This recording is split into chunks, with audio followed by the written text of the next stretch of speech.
자, 저번 시간에 고유치 문제에 대해서 했는데 그걸 다시 한번 복습도 할 겸 보면서 합시다. 이게 n/1이고 n/n이면 이걸 두 개 곱하면 n/1 벡터가 돼요. n/1에 스칼라 곱해도 n/1 벡터, 그러니까 같아질 가능성이 있습니다. 이것도 n/1, 이것도 n/1. 근데 어떻게 같아지냐면 얘는 행렬이고 얘는 스칼라.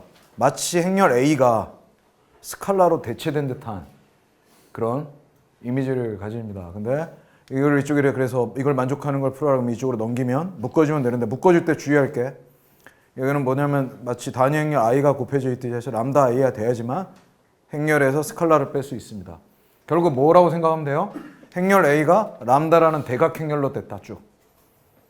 만약에 같다면 그렇게 되죠. 그래서 이게 같으려면은 이런 게 성립하려면 파이가 0이면 되는 건데, 파이가 0이 아니려면 A의 역행렬을 여기다 곱해서 A의 역행렬이 존재하면 이쪽에다 곱해버리면 파이는 0이 돼버리죠. 그러니까 역행렬이 존재 안 해야겠다. 그래서 디터미넌트가 0이어야지 역행렬이 존재하지 않게 됩니다. 그래서 이걸 풀면 이걸 만족하게 되고, 얘를 만족할 때 이제 세트로 하나, 둘 해가지고 이게 n/n이면 n/n개가 모이게 됩니다. 그래서 얘를 쭉 묶어서 이렇게 칼럼 베이스로 생각을 하면 A의 파이1 곱하기 람다1 파이1은 A의 파이1 요렇게 곱한 거는 이거, 요거랑 요거랑 곱한 거는 요거. 그래서 얘를 행렬의 형태로, 즉 칼럼에 파이1이라는 거에 람다1 곱해지고 파이2에 이게 곱해 있으면 얘를 이렇게 분류할 수 있다고 했습니다. 그래서 최종적으로 행렬의 형태가 A의 파이의 람다 형태가 됐고, 요 파이를 역행렬을 이쪽으로 곱해버리면 행렬 A가 마치 세 행렬의 곱으로 표현됐죠. 세 행렬의 곱으로 표현되는 걸 뭐라고 그래요? 곱으로 표현하는 거를 디컴포지션, 분해라 얘기를 한다고 그랬습니다. 마치 인수분해처럼 행렬 A를 세 행렬의 곱으로 얘기를 하는데,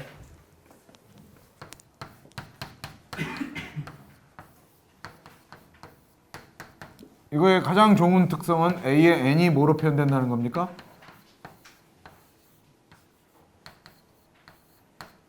얘만 n승하면 된다는 거가 특징이 있고, 얘는 대각행렬인데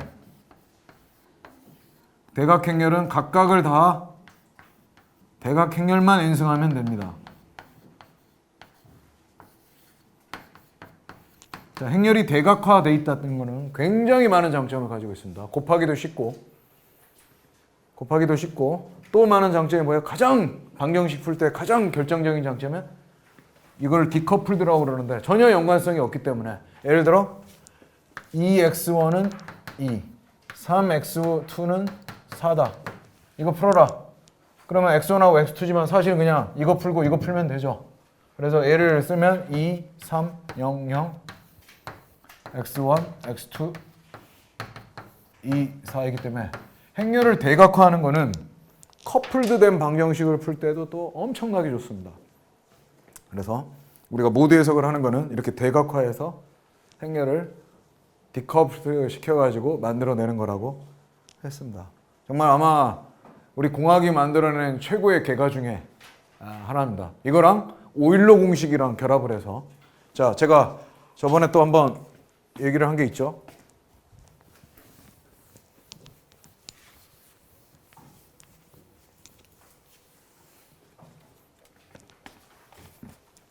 E의 행렬의 승, 얘를 어떻게 정의한 거예요? 어떤 특성이 나오게 한 거예요? 얘를 미분하면 마치 A의 이런 형태가 되게, 마치 스칼라처럼 이런 형태가 되겠는데, 어떻게, 이런 건 솔직히 정의가 안 돼 있는데, 그래서 어떻게 정의해요? A의 AT를 I, A의 T, A 제곱의 T 제곱, A 3승의 T 3승이고 각각을 2팩토리얼, 3팩토리얼 나눈 건데, 자, 얘는 정의되죠. n/n이고 n/n이고 스칼라 t, a 제곱 되고 t 제곱 되는 거고, 그래서 얘를 무한대까지 더해 나가는 건데, 이걸 이렇게 얘를 미분하면 이렇게 정의합니다. 데피니션.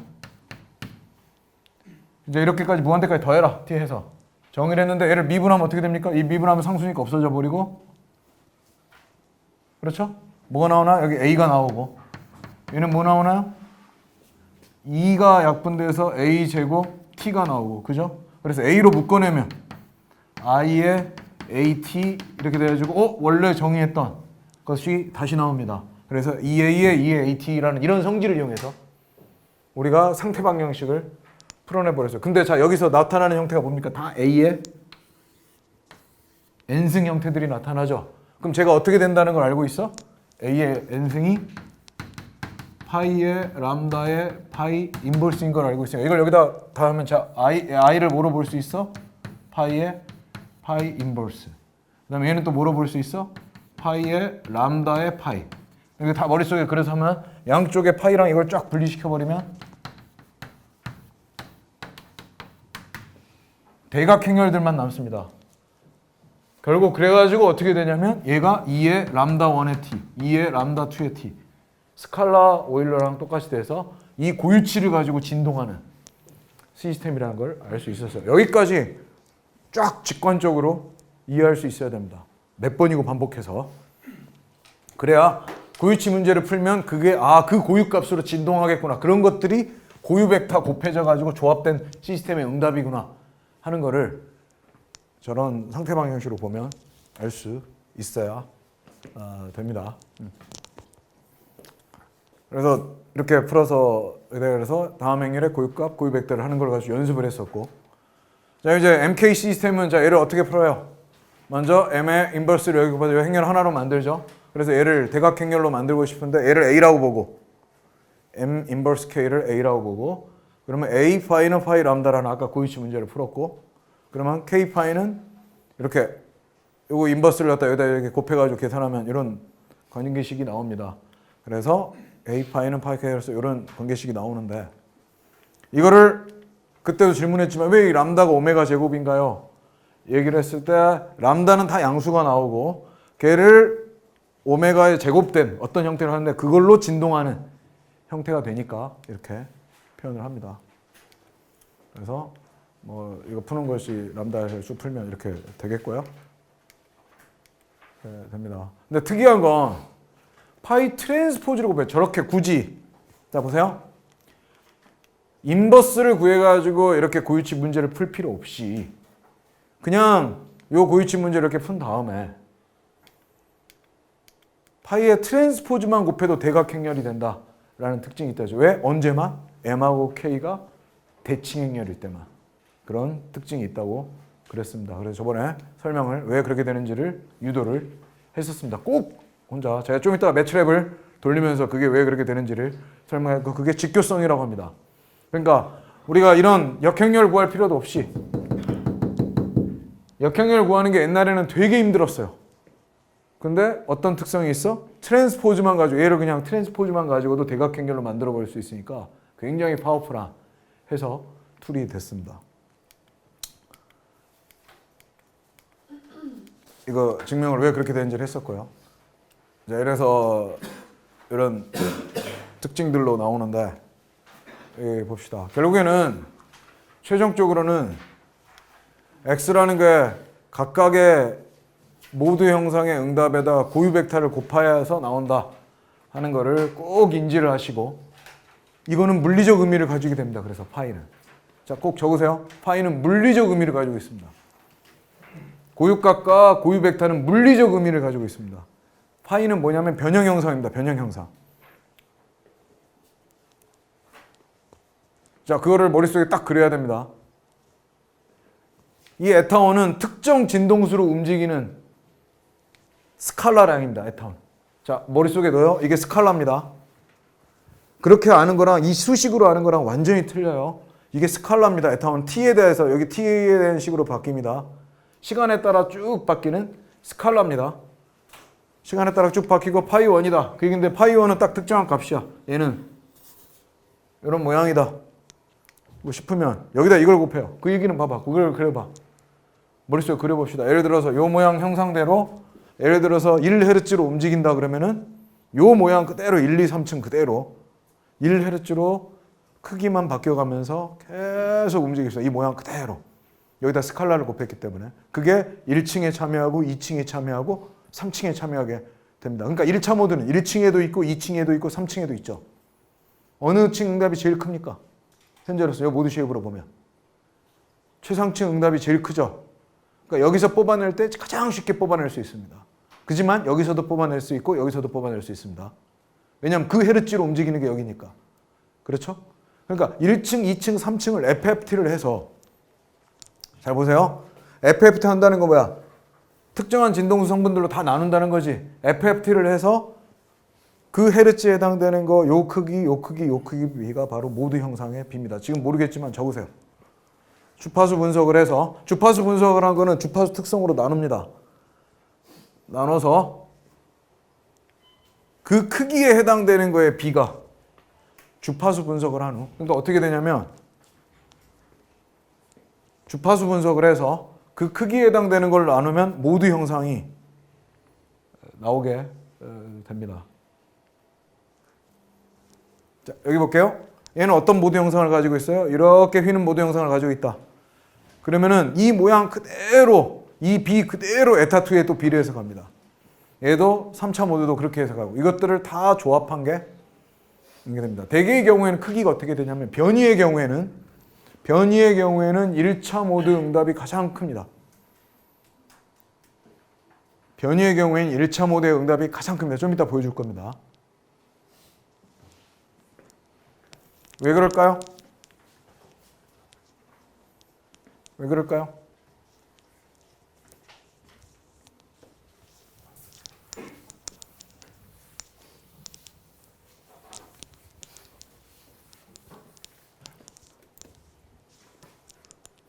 우리 지진화중 스펙트럼을 그리면 변이 스펙트럼을 그리면 보통 이렇게 그려집니다. 이게 변이 스펙트럼입니다. 이게 주기입니다. 주기가 길수록 변이가 세집니다. 즉 주기가 큰다는 건 유연하다는 겁니다. 주기가 굉장히 큰 건 변이가 유연하고 머릿속에 그려봐요. 주기가 길다는 거는 굉장히 유연하고 천천히 움직인다. 그걸 꼭 넣으세요. 물리적 감각으로. 주기가 긴다는 것은 변이가 크고 천천히 움직인다. 꼭 적으면서 그걸 상상을 하세요. 주기가 긴 거는 변이가 크고 천천히 움직이는 겁니다. 자, 이걸 보라고요. 이게 지금 롯데월 타워가 9초라고 하면은 여기서부터 시작해서 여기까지 갔다가 여기까지 오는데 9초가 걸리는 겁니다. 변이는 당연히 크겠죠. 단 뭐는 작겠습니까? 가속도는 엄청 작겠지. 그거의 변화는 속도도 작고 비교적 1차 모드는. 자, 그래서 어떻게 그려지냐면 이게 변이 스펙트럼이면 이렇고요. 그 다음에 속도 스펙트럼이 어떠냐면요. 커지다가 이렇게 되다가 이렇게 됩니다. 가운데가 속도는 제일 셉니다. 어느 정도 움직일 때. 이렇습니다. 자, 마지막으로 가속도 스펙트럼의 경우에는 어떨까요? 가속도 스펙트럼의 경우에 어떨까요? 왜 이런 그림이 그려질까요? 거의 이렇게 된다고. 거의 이 평평한 구간이 많습니다. 가속도 스펙트럼은 어떻게 될까요? 처음에 좀 증가하다가 쭉 감소하는 형태를 가집니다. 가속도 마지막. 감소하는 형태를 가집니다. 주기에 따라서 대개의 경우에. 자, 어떨까요? 가속도라는 건 속도의 변화죠. 빨리 변할 때 크게 됩니다. 자, 봐요. 자, 우리가 1차 모드가 이게 되게 주기가 긴 거라서 유연한 구조물, 잘 움직이는 형태. 자, 이거 보세요. 이렇게 움직이는 게 제일 잘 움직입니다. 유연하고 구조물을 밀었을 때. 자, 이렇게 되면 어떤 형태요? 팍 떨리는 형태입니다. 우리 이렇게 판을 세워놓고 모양을 보라. 팍 떨리는 형태입니다.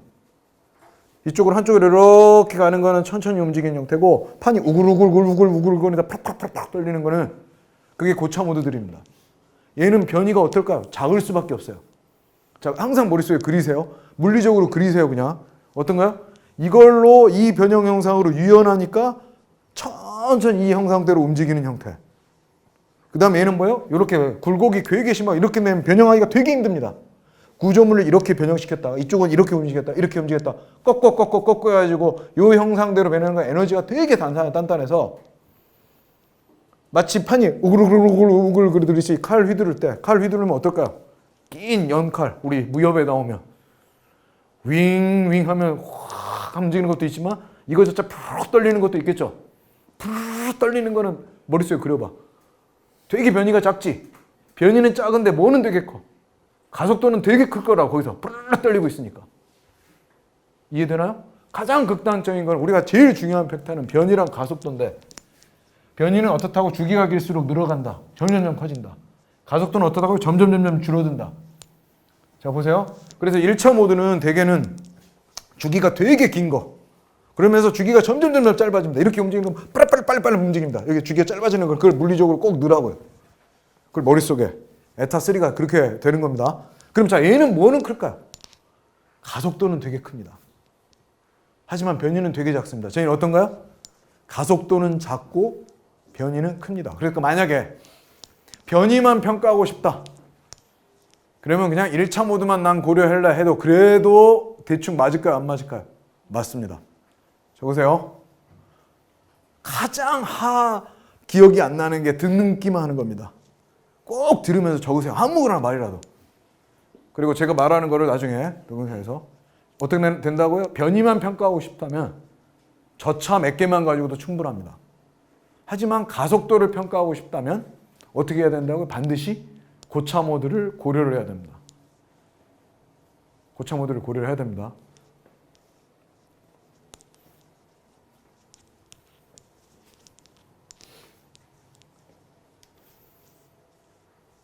자, 그래서 이렇게 되어 있는 거를 이제 모드 중조법이라고 해가지고 이렇게 되는데 신기한 건 자 보세요. 자 제가 저번 시간에 얘기했죠. 이렇게 다 커플드 돼 있습니다. 근데 자 이걸 뭐라고 그랬나요? 은진아 이걸 뭐라고 그랬지? 왜 갑자기 이걸 이렇게 가정? 이건 이렇게 됐다고 가정하면 파이는 역행렬이 존재하는 어떤 걸 써도 돼요. 그럼 뭐야? 이거 역행렬이 있으면 이거 역행렬 이쪽에 곱하면 x가 에타로 가고 에타가 x로 이게 1대1 대응 관계라고 그랬습니다. 이런 걸 뭐라고 그랬죠? 변환이라고 그랬습니다. 변환. 1대1 관계로 하는 거. 어떠한 역행렬이 존재하는 거 아무거나 써도 됩니다.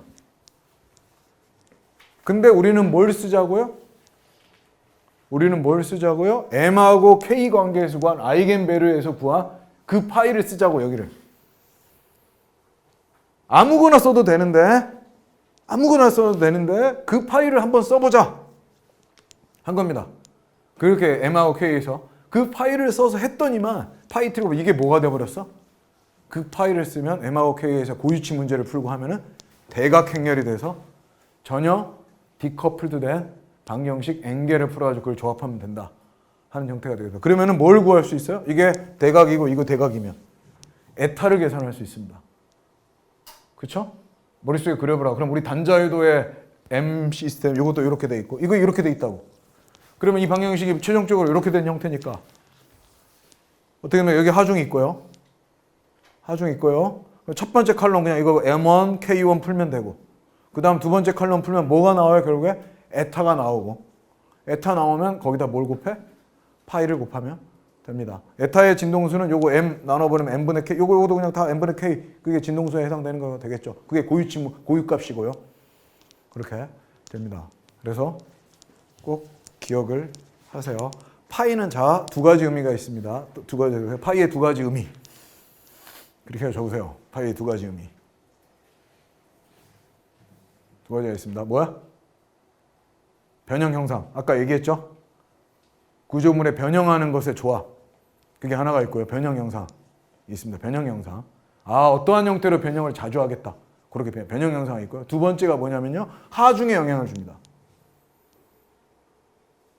하중에 영향을 줍니다. 하중에 영향을 줍니다. 이 모양 잘 보세요. 이걸 꼭 기억하세요.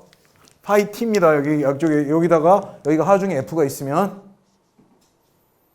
여기 이제 지진 하중이었는데 좀 이따가 이제 지진 하중 유할 때 여기 만약에 바람 하중이라고 합시다. 그냥 f라고 합시다.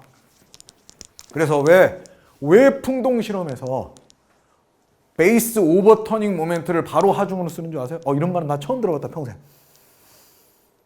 자, 풍동 실험을 하면요. 풍동 실험이 뭔지 아나? 이런 막대기 세워놓고 바람 계속 부른다.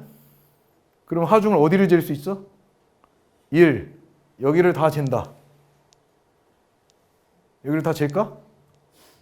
여기다 풍압공 뚫어놔서 다 재기도 해. 근데 그거는 딱 그 센서에 미치는 하중만 나와. 잘 봐봐요. 바람에 해놓고 이렇게 모양을 만들어 놓고 요새 풍동 실험 다 하게 되는데 여기다 센서 하나 달고 센서 하나 달고 센서 이렇게 다 해서 풍압공을 뚫어서 쟀다고 합시다. 그러면 딱 요 지점에 있는 압력만 아는 거야. 근데 사실은 뭐야? 요 압력은 계속 모든 면에 다 분포돼 있죠. 그래서 어떻게 가정하냐면 요 압력이 한 이 정도는 될 거다.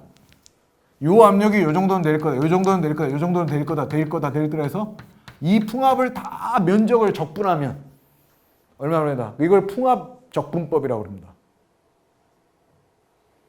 이렇게 해서 각각의 층의 발생, 여기 하중 그럼 얼마, 여기 하중 얼마, 여기 하중 얼마, 여기 하중 얼마, 여기 하중 얼마를 알아내겠지. 자, 다시 한번 말할게요. 압력 센서밖에 없는데 압력 센서를 달면 딱 고점, 마치 응력처럼 고점의 압력만 압니다. 우리가 알고 싶은 건 특정한 압력이 여기 이 면적이 얼마고 여기 그래야지 그 면적을 다 곱해. 그러니까 여기 압력, 여기 압력, 여기 압력, 여기 압력 다 알아야 면적을 곱해가지고 압력을 알 텐데. 그래서 어떻게 하면 여기를 그냥 요 면적을 얘가 대표한다. 그래서 풍압공은 많이 뚫어놓고 할수록 좋겠지. 그래서 풍압 면적법은 뭐냐면 이걸 다 한다고. 근데 옛날에는 풍압 센서도 안 발달했어.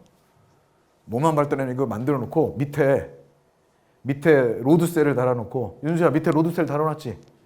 TLD. 그럼 거기에 로드셀 달아놓고 거기가 전단력이 얼마나 봐요? 그건 전단력밖에 못 재는데 6축 로드셀을 달아놓고 오버터닝 모멘트가 얼마인지 전단력이 얼마인지 이것만 잰단 말이야. 밑에만. 밑에밖에 못 재. 여기 딱 잡아놓고 요 강체가 움직일 때 이거 너무 비싸니까 요새는 이렇게 한다고. 아 그럼 옛날 거 소용없지 않나요 이거? 자 여기서 오버터닝 모멘트가 내가 왜 이 얘기를 하냐면 자 이거랑 관계되어 있습니다. 파이 t를 곱한다는 거 그 의미가 뭔지. 자 볼게요. 하중이 쭉 바람 하중이 왔어요. F1, F2 여기 최상치니까 N으로 합시다. N-1 여기가 F1이 쭉 바람이 이렇게 왔어요. 자 저기 하중이 그러면은 어떻게 되냐면 F1, F2까지 쭉 있습니다. 1층에 작용하는 하중, 2층에 작용하는 이렇게 있습니다. 거기에 파이 t를 곱했다고 합시다. 파이 t. 그러면은 파이 t를 곱한다는 게 무슨 의미일까요? 파이 t를 곱한다는 게 자 1차 모드인 경우를 생각해. 1차 모드는 삼각형 1차 모드로 생각해 봅시다. 삼각형 1차 모드로 생각해 봅시다. 그럼 어떨까요? 파이 t라는 건 뭐야? 만약에 1, 2, 3, 4 n으로 이런 변형 형상을 가졌다. 1, 2, 3, 4, n 이런 변형 형상을 가졌다. 1차 모드가. 그러면 파이 t 하면 이렇게 되겠지? 이해돼? 파이 t 하면 이렇게 되겠죠? 그러면 이제 어떻게 되겠어? 이걸 곱해라 그러면 여기가 F1, F2, F3, Fn까지 곱해라. 그럼 어떻게 해서 1 곱하기 F1, 2 곱하기 F2 이거지? 이거가 마치 뭐랑 비슷합니까? 이 높이 여기다 H만 곱하면 뭐랑 비슷해져 버려? H, 2H, 3H 이게 층고라고 하면 뭐랑 비슷해져 버려요? F1 곱하기 2 H 높이 하나 F2 곱하기 H2 이거 뭐랑 비슷해집니까? 오버터닝 모멘트랑 비슷해지죠? 어떤 게 나오냐면 마치 모드 쉐입을 곱한 거는 풍하중의 경우에는 뭐랑 똑같은 양이 돼버려요 얘가? 하중이? 오버터닝 모멘트랑 똑같은 양이 돼버립니다. 자 아직은 모르겠으면 그거 좀 참고 그건 나중에 내풍 설계할 때 좀 더 설명할게요. 자 두 가지 팩터가 있어요. 딱 기억하고 모드 쉐입은 두 가지다. 뭐? 구조물의 변형 형성 가르친다. 그 다음에 하중의 영향을 가르친다. 라는 걸 꼭 기억하세요. 하중의 영향을. 자, 은진아. 지진 하중이 오면 어떻게 고등하니? 이거 다 떠나서. 나중에 합시다.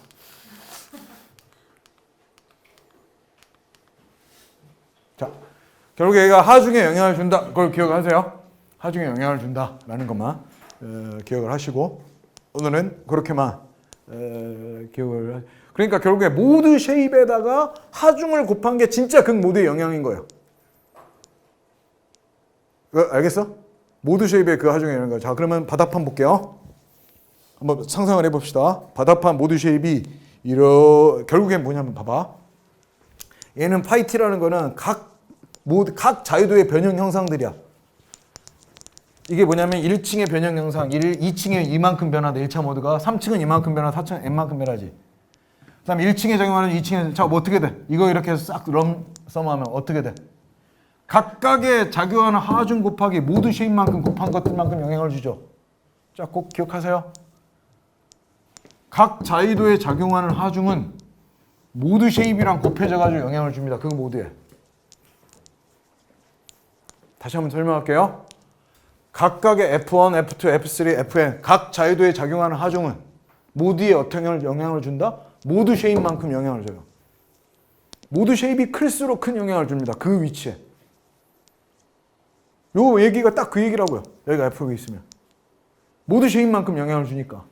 자, 이해되나요? 이해되나요? 자, 설명할게요. 자, 이 교실 누가 지금 제일 큰 영향을 주고 있을까요?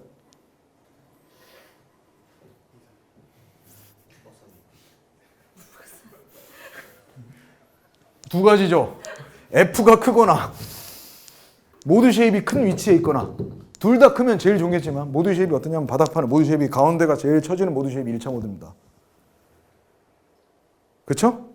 그러면 거기에 하중을 똑같은 하중을 때린다고 하면 모두 쉐입이 제일 큰 데다 때리는 게 그 모드를 제일 많이 가져갈 수 있습니다. 왜? 모두 쉐입 곱한 거가 하중에 영향을 주니까. 자, 두 번째 또 말합니다. 모두 쉐입은 뭐야? 그럼 딱 얘기해야 돼. 뭐? 두 개. 구조물의 변형 영상을 나타내주고 특정 모드에. 특정 모드는 그 모드 쉐입 따라 가고요. 두 번째, 그 모드에 대한 하중의 영향을 나타내주는 두 가지 요소가 있다. 지금 현재는 준원이랑 현음이 앉아있는 여기가 똑같은 사람이 와도 생각해봐. 내가 쌀푸대를 내려놔서 이 건물을 제일 많이 쳐지게 하고 싶어. 너네분들이 본능적으로 어디다 갖다 놓습니까?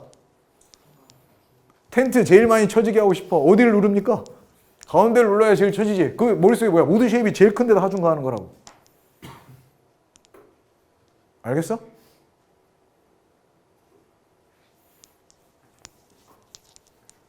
준환아, 알겠냐? 응? 아, 내가 왜 저쪽을 보이게 하지? 준환아, 알겠냐? 미안해. 왜 앞으로 안 오고? 어? 모두 쉐입이 작은 데가 있어. 이 건물이 무너질까봐? 쟤는 F는 큰데 모두 쉐입이 지금 작은 데가 있죠. 그러니까 별 영향이 없는 거죠. 무슨 말인지 알겠습니까? 항상 모드 쉐입 곱한 거랑 영향을 간다고 머릿속에 딱 두 가지 모드 쉐입이 영향을 준다라고 꼭 머릿속에 넣으세요. 물리적으로 알아야 됩니다. 이걸 수식으로 하는 게 아니라 그래야 완벽하게 시스템을 이해를 할 수가 있습니다. 자, 그런데 아무렇게나 할 수 있는데 대각행렬이 나와서 그러니까 단위행렬이 되도록 예를 들어 대각행렬이 쫙 나왔다고 치면은 여기다 1차 모드인 거 m 곱해도 스칼라가 뭐가 나올 때 걔가 1이 되도록 얘를 만들고 파이를 1차 모드도 그렇게 해서 파이를 조정하면 굳이 이럴 필요는 없는데 단위 행렬들이 되도록 하면 얘가 물리적 의미를 갖게 되죠. 마치 질량이 1인 시스템으로 해놓으면 강성은 뭡니까? 제가 진동수는 뭐라고 그랬나요? 질량에 대해서 정규화된 강성이라고 얘기했죠. 그렇죠? m으로 나눈 k니까 m분의 k니까. 근데 m을 1로 해버리면 k가 뭐겠습니까? 그냥 바로 오메가 제곱이죠. 그러니까 굉장히 물리적 의미를 가지게 됩니다. 그리고 또 하나 장점이 뭘까요? 자, 이거 장점 아세요? 질량 행렬에 대해서 정규화하면 장점이 두 개 있습니다. 걔도. 뭘까요? 첫 번째, 강성 행렬이 바로 뭐가 돼요? 진동수가 됩니다.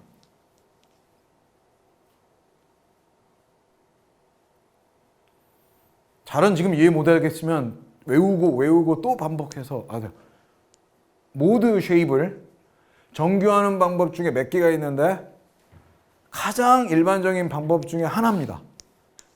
자, 보세요. 그래 놓으면 두 개가 있습니다. 의미가. 이렇게 해놓으면 강성행렬은 진동수가 되고, 자 보세요. 파이 t m 곱하기 파이가 뭐가 나온 겁니까? 결국에 i가 나온 거죠. 결국 적으세요. 옆에 파이의 역행렬은 뭡니까? 파이 t m입니다. 왜? 요게 파이의 역행렬입니다. 여기다. 그리고 파이 t의 역행렬은 뭡니까? 그렇죠. m 파이죠. 중호 노는 줄만 알았더니 하긴 놀아도 이 정도는 할 수 있어야죠. 그렇죠? 역행렬을 계산할 필요가 없죠. 파이에 가끔 역행렬이 필요할 때가 있습니다. 근데 질량에 대해서 정규해 놓으면은 뭐만 가지고 알 수 있어? 질량과 파이 t를 가지고 파이의 역행렬을 구할 수가 두 가지 장점이 있습니다. 자, 모드 쉐입이 변형 영상이라고 그랬으니까 특정 층에 대해서 정규하는 경우가 있고요. 모드 쉐입 정규하는 방법은 두 개입니다. 특정 자유도에서 정규해. 예를 들어서 루프를 1로 만들어라. 이렇게 특정 자유도에서 정규하는 게 있고요. 모드 쉐입에다 엠베 해도 다 되는 거니까. 예를 들어서 얘는 만약에 루프층을 1로 만들면 뭐가 됩니까? 이거 다 뭐로 나눠주면 되니까? n분의 1로 나눠주면 되죠? n분의 1로 나눠주면 얘는 n분의 1, n분의 2, n분의 3, n분의 4 되고 이거 마지막은 1이 되겠지? 그렇죠? 이 얘기는 뭐야? 1차 모드가 얘는 1을 발생할 때 얘는 얼마 발생한다는 겁니까? n분의 1을 발생한다는 얘기지. 이거에 비례해서 이렇게 나오는 거니까 1차 모드가. 그렇죠? 즉 루프층에 대해서 정규화를 해놓으면 나머지 층 응답이 얼마나 나올까? 하는 걸 대강 예측해봅시다. 물리적 감각으로. 아, 그거에 대한 모드 쉐입의 비를 가지고. 이해되나요? 그걸 보고 대강 예측해 볼 수 있습니다. 특정 자유도에서 정규화할 때는 그걸 알 수 있습니다. 상대적인 비를 알 수 있고요. 질량에 대해서 정규화할 때는 이런 장점이 있습니다.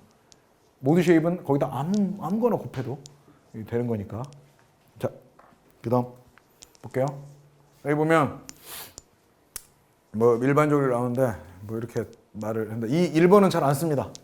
가장 큰 값을 1로 이건 잘 안 써요. 이 두 개만 기억하세요. 특정 자유도를 1로 이걸 합니다. 그래서 이렇게 변하게 돼서 여기 볼게요. 그림을 잘 그려놨는데 여기 볼게요. 이런 모드 쉐입으로 변한 다음 1층은 이 정도로 0.5보다 좀 작죠. 빨간색으로 이렇게 움직이고 2층은 0.5 정도로 해서 이렇게 움직입니다. 그죠?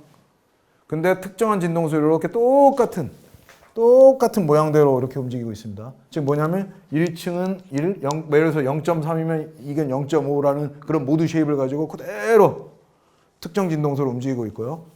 그 다음에 얘는 어떻게 움직이고 있습니까? 굉장히 빠른 진동수로 움직이고 있어서 이 부호는 서로 반대죠. 1을 갔을 때 마이너스 1. 만약에 이런 모드 쉐입이다 싶으면 얘가 마이너스 0.5면 얘는 플러스 0.5. 즉 1층이 마이너스로 갔으면 2층은 플러스. 이렇게 계속 이렇게 왔다 갔다 마치 우리 아까 칼 펄렁펄렁 하듯이 여기는 일로 가는데 일로 가는데 덜렁덜렁 하듯이 그렇게 왔다 갔다 하는 시스템입니다. 그 진동수로. 그러면은 자 루프층은 뭐하고 뭐가 섞인 거겠습니까? 얘랑 섞인 거. 파란색끼리. 1층은 얘랑 섞인 게 되겠죠. 자 1층에도 무슨 응답이 있나요?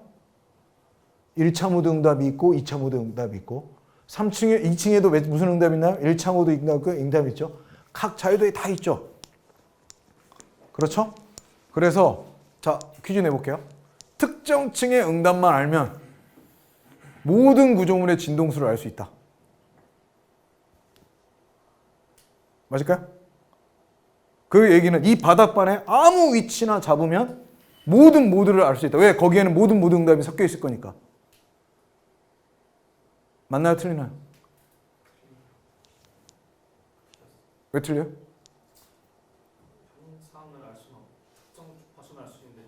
지금 내가 얘기하고 있는 건 모든 모드 진동수를 알 수 있냐. 테크노마트의 경우에는 루프만 재면 거기에 모든 응답을 알아낼 수 있을까요? 저는 알아낼 수 있을까? 뭐냐면요. 어떤 거냐면 모드 쉐입이 0이 아닌 모드.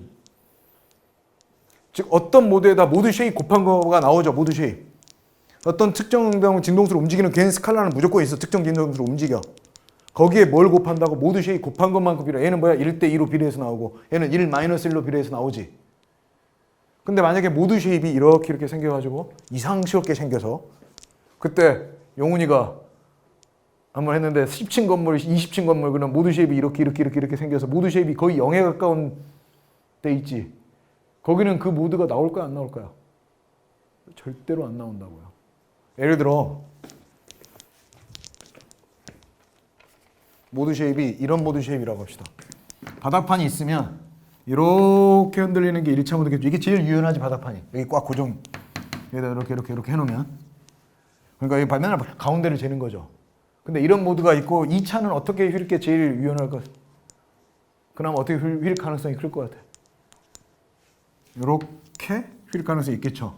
이쪽 팡 치면 이쪽 올라오고 예? 이쪽 가서 이렇게 치기 시작하면. 근데 2차 모드는 봐봐. 어디가 0이야 모드 쉐입에? 여기는 안 움직인다고. 여기는 안 움직여요. 그러니까 여기다 센서 위치를 달면 여기는 그 모드를 잴 수가 없습니다. 자, 뭐예요? 모든 층에는 모드 쉐입, 그 층의 모드 쉐입에 곱한 것만큼 모드들이 참여하고 있습니다. 자, 적으세요. 모든 자유도에는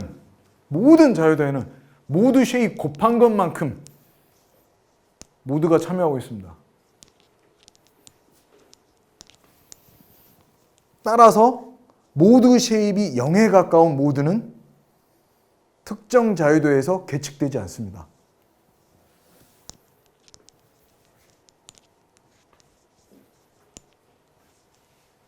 그거를 생각하면서 적으세요.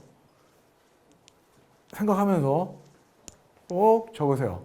자, 1차 모드 재려면 어디를 재는 게 제일 좋겠습니까? 이런 모드 쉐입이다. 모드가 제일 응답이 클까요? 최상층이죠? 1층 재도 돼. 1층 재도 요만큼은 나타난다고. 하지만 어디를 재는 게 제일 좋아? 최상층. 자, 2차 모드 재고 싶어요.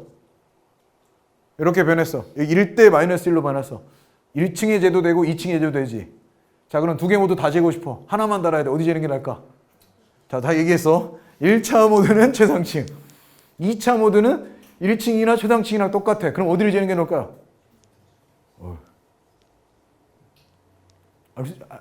알겠어? 센서잖아. 아닌가? 아니야? 뭐야 그럼? 정체가 뭐야? 뭐 물어보기만 하면 제 전공은 그게 아닌데요. 이렇게 나가게 되죠. 제 전공은 그게 앵커 전문 아니야? 앵커 하면 다 너한테 물어봐야 되는 거 아니야? 저렇게 된다고. 몇 달씩 앵커만 뽑아도 앵커를 뽑으면 센서 전문가 저기 앉아 있잖아요. 모니터링, 초고층 모니터링. 김준희 교수님이야? 자, 무슨 말인지 알겠죠? 이걸 물리적으로 이해한다는 게 완전히 틀립니다. 모드 쉐입이라는 거를 물리적으로 해야지 실험 결과를 가지고. 자, 어떻게 하냐면 현음이가 3층 건물 가지고 모드 쉐입하고 FFT 뽑아낸 게 있어요. 다음 강의하기 전까지 현음이가 여기 사람들 다 모아놓고 3층 건물로 흔든 거를 모드 쉐입 뽑아낸 거랑 그렇게 했을 때 어떻게 되는지를 세미나를 하라고. 세미나 날짜 잡아서 이따 회식할 때 세미나 날짜 잡아서 알려주면 아무도 기억 못 하겠죠. 그러니까 월요일 날 주말은 잘 먹고 푹 쉬시고 월요일 날 세미나 날짜를 잡아서 나한테 알려줘. 그래서 3층 건물 실험한 거 변이 뽑아내보고 가속도 다 쟀잖아. 그러면 변이 뽑아낸 거가 진짜 1차 모드가 제일 크고 2차, 3차는 작은지, 가속도 응답은 정말 3차 모드까지 뽑아내야 정확해지는지를 보여주라고. 보여줄 수 있죠?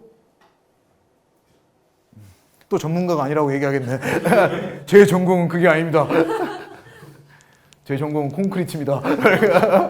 그래서 진동 제어반은 전공이 콘크리트가 되고 콘크리트 반은 진동 제어가 되고 끊임없이 본인이 어디 출신인 걸 밝히지 않죠. 자, 그래서 이 시스템에 대해서 해보라고 그랬습니다. 자, 이게 1, 1이 됐고, 자, 이거를 숙제가 뭐냐면 얘를 풀어내는 거를 매트랩으로 짜는 겁니다. 제가 여기 매트랩으로 다 짰습니다.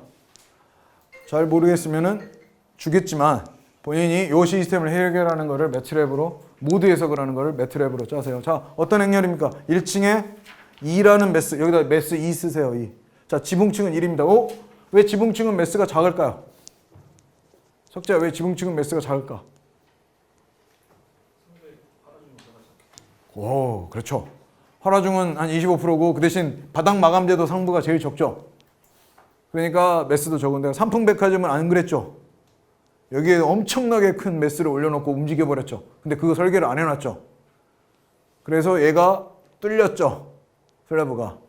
그 슬래브 무게가 밑층으로 떨어지니까 또 뚫리고 또 뚫려가지고 또 뚫려버린 거죠. 연쇄 붕괴가 발생을 한 겁니다. 자, 얘는 1층 강성이 얼마입니까? 이렇게 따지면 얘가 뭐가 돼야진 거야? 2 플러스 1로 표현하세요. 2 플러스 1인 겁니다. 그래 놓고 2층은 뭐가 된가? 1 마이너스 1 마이너스 1이라는 요소 행렬이 더해졌죠. 그러니까 결국에 어떻게 행렬이 구성된 거냐면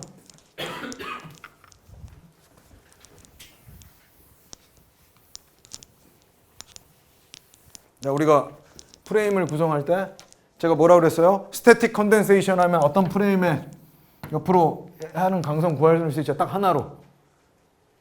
안 해봤나요? 다시 복습 안 했나요?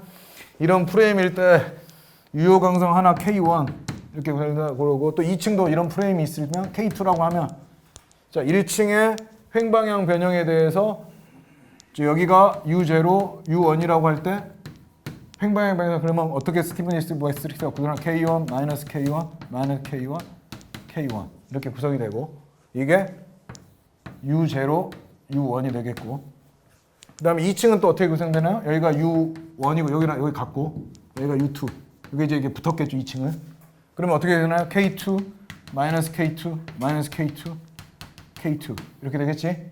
자 글로벌 스티브니스 구성해라 그럼 어떻게 되나요? K1, 마이너스 K1, 마이너스 K1, K1 플러스 K2, 마이너스 K2, 마이너스 K2, K2 여기 빵이 되고 이렇게 구성이 되겠죠? U0, U1, U2 그렇죠? 이렇게 구성이 된 거에서 U0를 딱 바닥판을 고정시켜버리면 U0가 빵이 되니까 뭐야? 얘에 해당되는 칼럼과 이걸 다시 하면 이렇게 이런 게 나오죠? 여기서 K1이 얼마인 경우야? 2 K2가 얼마인 경우야? 1 해당되는 걸로 더해졌죠? 왜 2층 강성이 더 작나요? 은진아 2층 강성이 왜 작을까?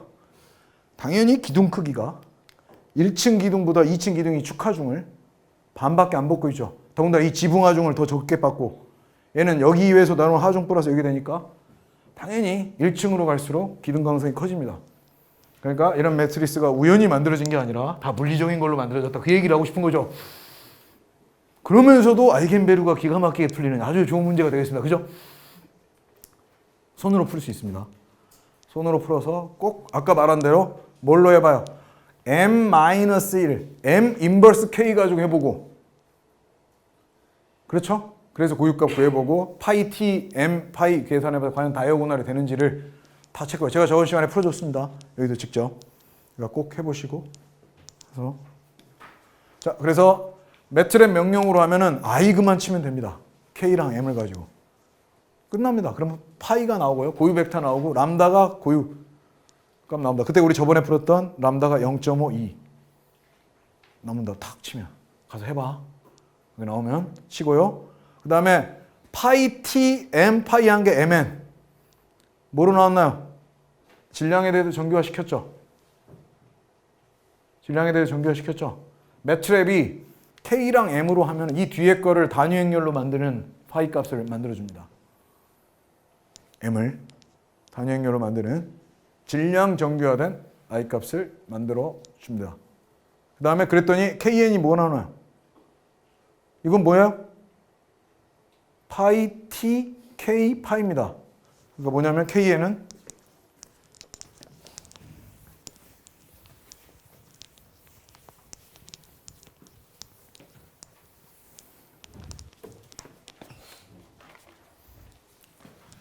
파이 T K 파이가 이거 단위 대각행렬이 된다고 그랬고 파이 T M 파이가 된다고 그랬습니다. 파이는 K랑 M 고유치 문제 가지고 풀어가지고 뭐로 풀었어요? M-1K가 파이를 곱하면 뭐가 된다고요? 파이 람다가 된다고요. 이걸 풀었다고요. 알겠나요? M 인버스 여기 양쪽에다 곱해버리면 이쪽에다 곱해버리면 결국 뭘 푼 겁니까? K 파이에 M 파이 람다 이걸 푼 거죠. 이걸 푼 게 되겠습니다. 그래서 이걸로 관계식을 만족하도록 푼 매트리스다. 물론 그냥 이걸 행렬 A라고 보고 푸셔도 아무 상관없고요. 그 고유치 문제 풀어도 상관없는 그렇게 되게 됐습니다. 그랬더니 K가 뭐 어떤 장점이 있어? M에 대해 정비하면 바로 얘가 물리적 의미를 가지는 진동수가 된다고 그랬죠. 이거랑 똑같아져 버리는. 그래서 굳이 그 다음에는 많은 벡터들이 정교화됐기 때문에 됩니다. 질량 정교화라는 개념을 꼭 머릿속에 넣으세요. 자, 또 한 번 말하겠습니다. 모든 다이나믹 시스템은 질량 산정이 가장 중요합니다. 모든 다이나믹 시스템은 질량 산정이 첫 번째로 여러분이 동적 해석을 할 때 체크를 할 거는 질량 산정이 제대로 됐냐입니다. 모두 다 그거에 대해서 종교가 됩니다. 강성도 그거에 비례한가, 댐핑도 그거에 얼마를 가지고 있느냐. 질량을 잘못 산정하면 완전히 모든 결과가 틀려집니다. 가장 기본이 되는 팩터가 되겠습니다. 그럼 질량 제대로 산정하는지 알려면 어떻게 할까? 은지는 어떻게 할까? 질량 어떻게 할까? 대강 알고 있어야 되겠지. 아, 콘크리트는 얼마 정도 무게를 가요? 콘크리트가 무거워요? 철골이 무거워요? 자, 외우라고 그랬습니다. 제가 대강 외우라고 그랬습니다. 얼마입니까? 콘크리트는 10kN per 메타 제곱. 그럼 메타 제곱당 얼마인 거야? 1톤 정도인 거죠? 맞나? 철골은 메타 제곱당 8kN per 메타 제곱. 대강. 아, 이건 맞는 수치 아니야? 찾아보라고 한번 찾아봤고. 그러면 여러분들 뭐 지은이도 모델링 했고 모델링 했는데 우리 뭐로 한번 해볼까? 모델링 한 거 중에 뭐 있지? 창동도 있고. 창동은 철골 합성 구조였는데 메타 제곱당 그 건물 면적당 대강 무게가 얼마 들어갈지를 연면적 대비 항상 엔지니어는 직관적으로 그런 걸 알고 있어야 된다고요. 아, 이게 무게가 얼마구나. 얼마 나오겠구나. 그래서 거기에 단위가 제대로 맞는지를 첫 번째로 체크를 해야 된다. 질량이 제대로 들어가 있는지. 다이나믹 시스템을 하면 이 질량이 잘못 들어가면 바람하중도 완전히 어그러집니다. 바람하중도 완전히 어그러져. 지진응답도 완전히 해석이 어그러져. 진동수도 틀리게 되고요. 하나도 안 맞습니다. 반드시 첫 번째로 체크할 게 질량이 제대로 들어가 있는지를 체크를 하는 겁니다. 자, 모두쉐이 구했으면 아까 파이 요거 모형을 그려봤습니다. 요거 자, 어떻게 그렸나요? 0.4 요거 딱 두 배하고 1대 2죠. 그죠? 얘는 뭐에 대해서 정규한 거야? 질량에 대해서 정규하기 때문에 이상한 값들이 나왔습니다. 그 다음에 얘는 뭐야? 마이너스 1대 1인 거지. 그래서 얘는 질량에 대해서 정규화했습니다. 요걸 맞추도록. 파이 쉐입이 나와서 그렇습니다. 자, 1차 모드, 2차 모드입니다. 어떻게 되나? 1차 모드에 1층 응답에 해당되는 거, 1차 모드에 2층 응답에 해당되는 거, 2차 모드에 1층에 해당되는 거, 2차. 자, 1차 모드는 뭐가 더 큽니까? 1층이 큽니까? 2층이 큽니까? 2층이 크죠? 2차 모드는 1층이 큽니까? 2층이 큽니까? 똑같죠? 그러니까 센서는 어디에 하는 게 좋을까요? 2층. 자, 이게 질량에 대해서 정규한 모드 쉐입이고, 그 다음 페이지에 나온 이 그림은 어디에 대해서 정규가 되어 있을까요?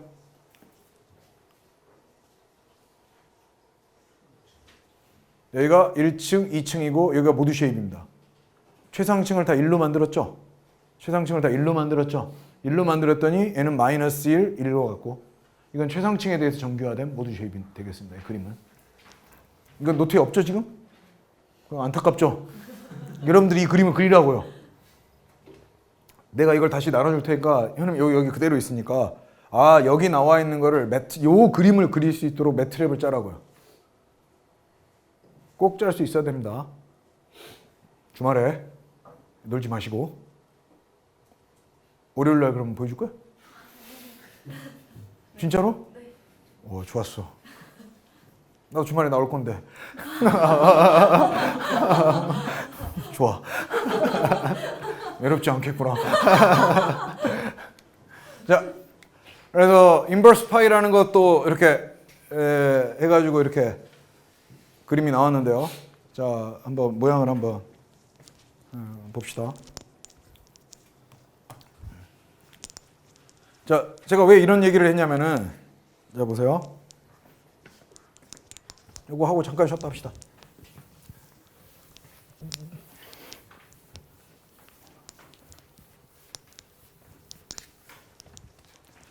우리 초기 조건을 어떻게 했냐면은 x 제로를 초기 변형을 1, 1로 줬습니다. 1층도 1, 2층도 1. 초기 속도도 뭐로 줬냐면 1층도 1, 2층도 1로 줬습니다. 이렇게 준 시스템입니다. 현재. 그러니까 뭐냐면 정원은 어떻게 된 거야?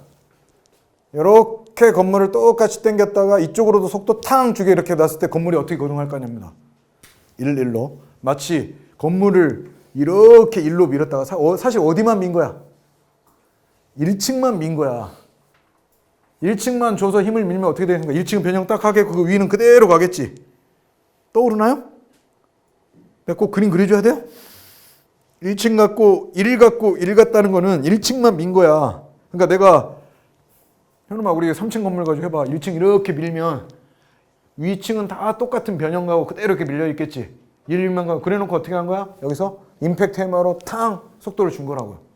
그랬을 때 어떤 고동을 할 거냐 하는 건데, 자 그럼 이게 x인데 우리가 어떤 관계가 있다고 그랬어? x랑 파이의 에타 관계가 있다고 그랬죠. 그러니까 에타는 뭡니까? 에타 제로는 파이 인버스 x죠. 그렇죠? 자, 파이 인버스가 뭐에 관계됩니까? 인버스 파이가 변형 형상 초기 변형을 어떻게 줬냐죠. 그럼 자 여기다가 11 줬다고 합시다. 그럼 얼마입니까? 11 줘봐. 초기 변형 11 줘봐. 그럼 뭐 이거 곱하기 1, 이거 곱하기 1 해서 이거 두 개 더한 거가 1층 변형 나오겠지. 1차 모드 변형. 1차 모드 자 모드 디스프 제로. 초기 변형 얼마 나왔으니까 마이너스 1.1. 여기가 1 곱해진 거예요. 자 1일 때 요거 곱하기 요거 곱하기 이거 이게 2차 모드는 초기 변형 얼마 준 거예요? 마이너스 0.57 준 겁니다. 1 이렇게 된 거니까. 이해되나요? 여기가 1 곱하기 1에 인버스 이걸 한 거라고. 그죠? 이걸 한 거라고. 그러면 얘도 이거고 디스플레이스먼트도 어떻게 했으면 이것도 똑같죠? 단위만 이렇게 지금 현재 1로 줬기 때문에. 그러니까 1차 모드 이렇게 준 거고. 자 뭐야? 상상해 봅시다. 아까 람다가 얼마였습니까? 은진아? 이렇게 했더니만 얼마 나왔어? 0.5 나왔지. 이 시스템은 어떠냐면 질량은 1이고 질량은 1이고 KN이 이게 오메가 제곱에 해당되는 거죠. 그러니까 결국에 어떻게 돼요? 방정식이. 상상을 해봅시다. 어떻게 돼? 에타 다 오메가 n의 제곱 에타 빵인데 이런 식으로 움직이는데 이 오메가 n 제곱이 얼마야?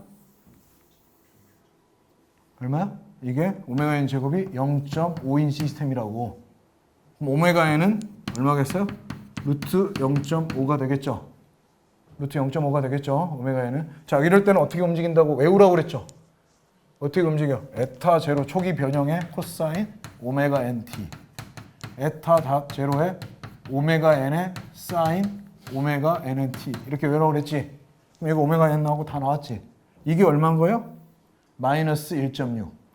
여기 얼마인 거예요? 마이너스 1.6. 첫 번째 속도 아까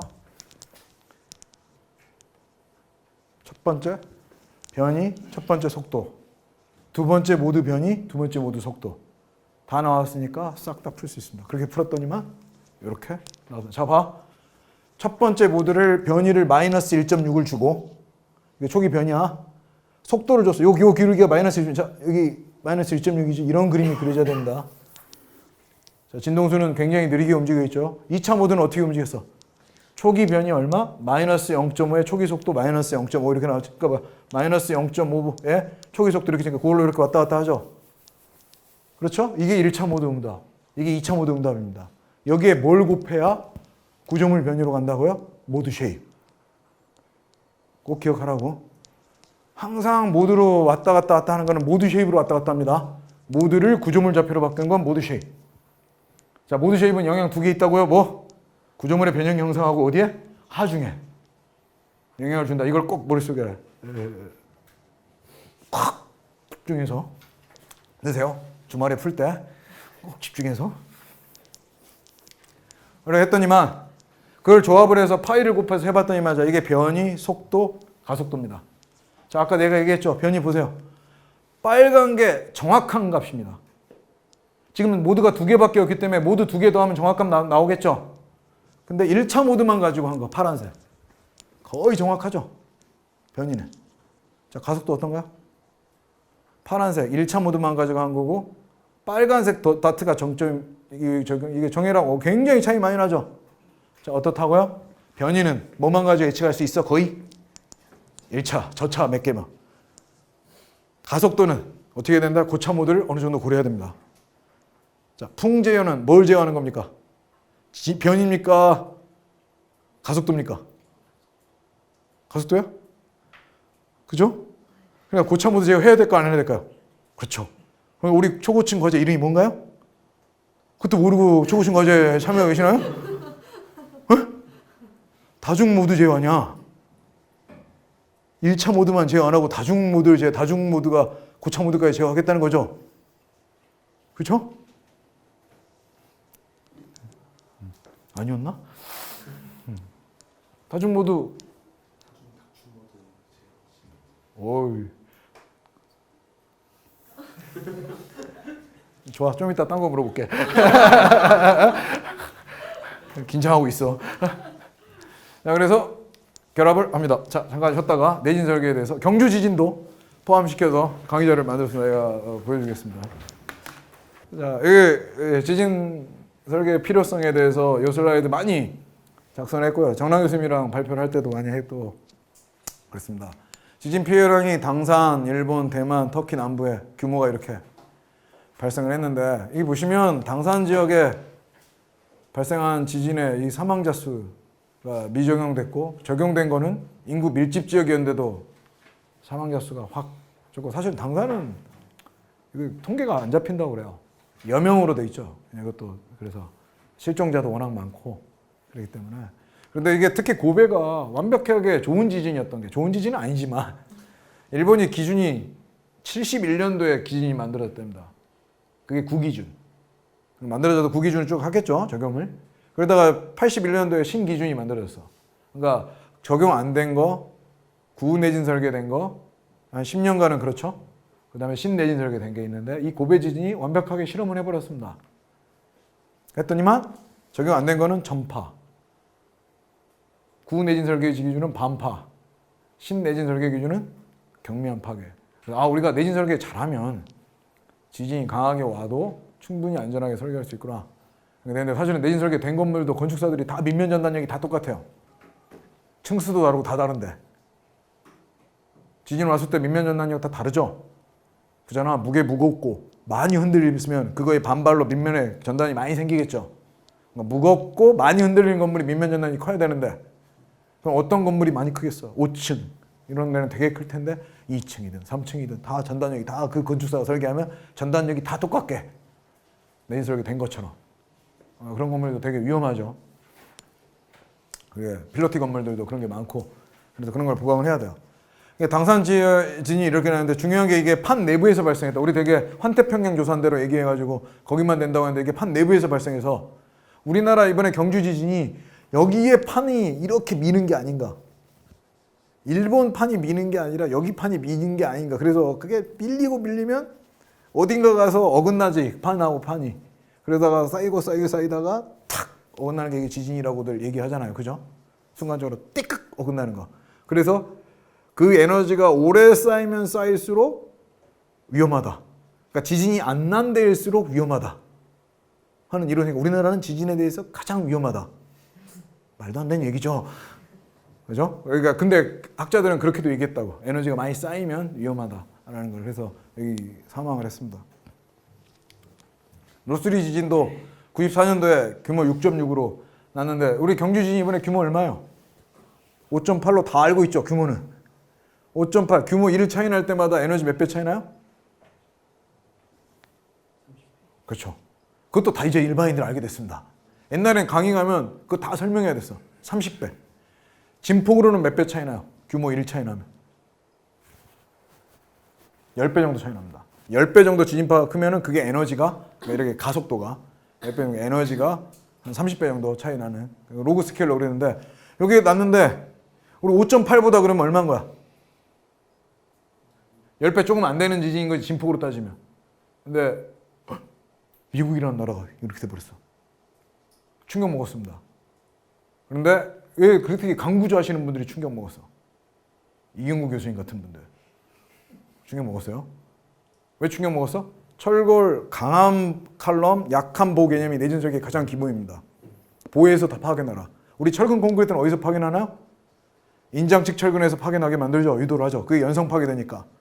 시스템적으로 보면 보가 파괴되게 만들어 해서 보를 약하게 만들어놔서 딱 붙여놨어. 근데 다 어디서 파괴될게요? 자, 석기야 다시. 어디서 파괴될게요? 접합부에서 파괴됐습니다. 아, 이럴 때 굉장히 기쁩니다.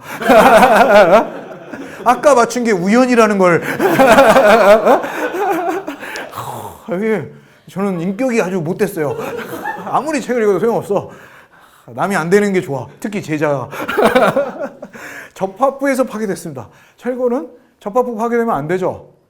접합부에서 파괴돼버려요. 그래서 일부러 기둥을 더 볼을 약하게 만들려고 하는 접합부들이 만들어져서 2000년도에 그 규정이 나왔습니다. 6년간 풀스케일로 연구를 해요. 그래서 94년도에 유학 가신 분들은 굉장히 많은 돈을 안 내고 공부했습니다. 천문학 조형이 투입되니까. 이거 다 복불복이죠. 여러분들도 지금 초고층 과제를 따왔기 때문에 돈 안 내고 공부하시죠? 돈 내시나요? 아, 내시는 분이 계시네요. 근데 진짜 우리 학생들은 그렇게 할 수 있단 말이에요. 그러니까 그게 과제를 할 수 있으면 국가가 투입돼서 과제를 할 수 있으면 그래가지고 IBC 2000이 만들어졌고 그 다음에 5년 후에 KBC 2005가 만들어졌습니다. 이때 집안에 따라서 굉장히 다른 지진파 특성들. 우리가 미국 기준을 따라가는데 그러니까 사실은 이 지진이 결국 한국에 10년 후에 한국 기준 코드를 만들어 버린 거죠. 미국 코드를 그대로 따라가서 그랬죠. 아까 고베 지진 말씀을 드렸고요. 스촨성 지진은 이건 뭐 철근이 없었다고 하대요. 어떤 건물에 철근이 하나, 뭐 두 개, 그러니까 다 무너질 수밖에 없죠. 규모 7.8. 우리 5.8의 몇 배요? 30배 곱하기 32죠. 로그 스케일입니다. 그러니까 900배입니다. 에너지로. 그러면 진폭으로 따지면 10 곱하기 10이니까 몇 배? 100배짜리 지진입니다. 우리나라에 이런 지진 오면? 경주에 100배짜리 지진 오면? 먼저 외국으로 나가야 되죠. 원전이 다 경주 근처에 있기 때문에 원전은 터지면 우리는 우리나라에서 대피할 데가 없습니다. 그러니까 문제죠. 독일은 원전을 폐기 선언했더라고. 그래서 에너지를 딴 걸로 다 만들어야겠다. 우리는 아직 전기를 우리 전기 펑펑 쓰잖아요. 전기가 아까운 적 있습니까? 물하고 전기 아까워 본 적 있는 사람? 사우디아라비아는 그냥 외국 여행을 한 달 동안 갔다 와도 갔다 와가지고 더운 게 싫어서 한 달 동안 에어컨을 틀고 간대요. 뭐가 싸서? 전기료가. 전기료가 왜 쌀까요? 석유가 싸서. 그렇죠. 근데 그렇게 낭비하면 될까요? 안 되죠. 우리는 석유가 안 나는 나라니까 원자력으로 한다고 할 수밖에 없는데 위험하죠. 지진 이렇게. 중국 애들한테 미국에 가서 중국 애들한테 물어보니까 진짜 끔찍했다고. 스촨성에서 온 사람은 없었는데 그 1인 1자녀잖아. 근데 학교가 이렇게 되니까 그러니까 학교는 특히 이때 우리의 MB께서 이걸 방문을 하시고 오셔가지고 학교 건물을 다 내진 보강해라. 그래서 내진 보강 사업이 이렇게 진행됐는데 막 난립하다가 이번에 경주 지진이 터지면서 다시 한번 이제 위험성이 부각이 됐죠. IT 지진도 이렇게 굉장히 발생해서 이거 내진 설계 안 된 나라는 이렇게 그냥 다 무너져 버립니다. 그래서 규모랑 이번에 구조기술사 사무들이 전부 물어보는 게 우리 집은 규모 몇에 안전한가요? 그래. 그럼 사실은 지진은 규모로는 딱 하나지만 규모 저 지진이 어디에 일어났냐가 중요한 거죠. IT 지진, 스촨성 지진에도 우리는 안전했잖아. 그럼 우리는 7.8에 안전한 겁니까? 이 지진에 우리나라 안전했잖아. 우리나라 7.8에 안전한 거야? 그게 아니라 이 7.8 지진이 어디 일어나는 거니까. 그러니까 중요한 거는 우리나라에 어디서 발생할 가능성이 있느냐가 제일 중요하죠. 그러니까 단층 위치가 중요하다고. 지진이 발생할 위치가, 그러니까 서울 밑에 단층이 있다. 그건 난 좀 아닌 것 같아요. 지금 그런 것 같고, 어디 멀리서 하려면 평양하고 경주 쪽은 있다고 하더라고. 그래서 거기서 이렇게 해서 그 정도 떨어진 데서 시나리오를 짜가지고 규모가 얼마면 얼마 될까 이렇게 하는 거죠. 진도라는 것도 지진의 크기를 나타내는 가장 오래된 척도도 아니고 이것도 근데 정성적이에요. 규모는 완벽하게 물리량으로 따지는데 그 에너지 가지고 하니까 진도는 정말 정성적입니다. 이게 진도가 뭐 7, 6, 5 이렇게 돼서 규모 5.3면 이렇게 되는데 한번 이거 읽어보세요. 진도입니다. 자, 여기 보세요. 똑바로 걷기 어려움. 자, 이거 뭐 약간 운동신경이 없는 사람은 조금만 흔들려도 흔들릴 거 아니야. 진도 그럼 이거 5짜리다. 그죠? 그럼 봐봐. 서 있기가 곤란. 이게 뭐냐고. 그죠? 그 다음에 차량의 운전이 곤란. 뭐 이거 지은이 같은 애가 운전하면 어떤 곤란도 없겠죠? 거침없이 질주해 나가겠지. 질 온지도 모르고. 내가 운전하고 있어. 오! 하고 있는데 이거 운전 잘못해서인가? 할 수 있겠지만 견고한 건물에 심한 피해. 뭐가 견고하냔 말이야. 이게 엄청 옛날에 나와서 정성적으로 해놓은 겁니다. 이게 이건데 뭘 이걸 그것도 더군다나 이거 아라비아 숫자로 이렇게 해놓은 거야. 이거를 진도 5.6이다 이런 표현 틀린 거죠. 진도 5다. 규모 5.몇의 지진 이러는데 진도가 그럼 뭐냔 말이에요. 저 같은 경우는 가속도를 잘 못 느껴요. 저는 솔직히 테크노마트 가서도 진짜 흔들어 놓고도 흔들리나? 그 여행이 내가 몇 번 말했죠. 번지점프 한 번 왔더니 어떠한 놀이기구도 이제 더 이상 저에게 흥분을 주지 않습니다. 안 좋은 거죠. 원래 인간이 계속 더 강한 자극을 원하고 그러나 봐. 번지점프를 한 번 했더니 놀이기구가 재미가 없어.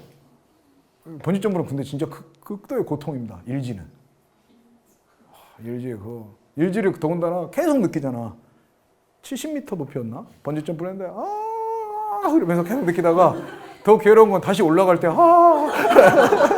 그리고 다시 내려갈 때 이씨 그거를 한 다음에는 다시는 이제 내가 그때 학생들이 밑에서 막 박수치고 있어요. 교수님 뛰세요 막 그러면서 그래가지고 이렇게 뛰었어. 그 뭐 영화 보면 멋있게 이렇게 뛰는 거 있잖아요. 앞으로 그러면서 막 음악도 그치 그거 말고 I believe I can fly 이런 거 그런데 전혀 이런 속았다 하는 것만 계속 느끼면서 떨어졌어요.